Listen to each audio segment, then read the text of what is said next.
Omushomo gw'abahingi kubeguruma abahingi kurwo mu cyanga cya Nkole na Kigezi abarukinge bihingwa erukugusibwa aheru yihanga Uganda.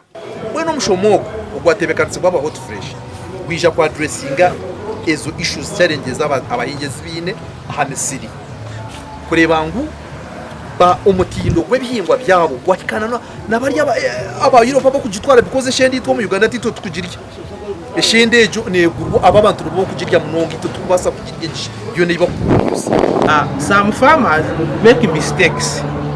In other words, you find that they spray the way they want.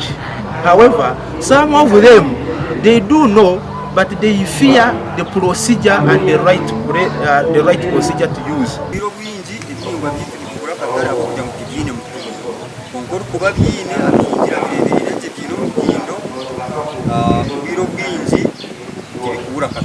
Abantu bajango ebihingwa byabo ebimwe nibisisikara abwenje nambi nuko kushaba abichikwasiraho okubahwera nabwo cyo chukuru munonga kugira ngo twaza kuba successful mbito turukora tuteko kwatanisiza hamwe turundo butari twenda kusima hot fresh ine igeza kuturondera katari hot map kandi cyangwa munonga batuhereze baturondere company zona zijure company eshenda nerga kanungu eshenda nerga aruwa paketo zirga for petrol transporting batugume batuhikize hihi companies kuno mu district zito abo kuba hariyo ababa inspectors nabo from the time we sat down to have this project in place.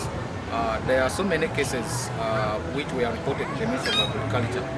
One of it is the overuse of pesticides, basically especially in that period where harvesting is supposed to be done. Amukuraga gasha kwa Anita atkunda.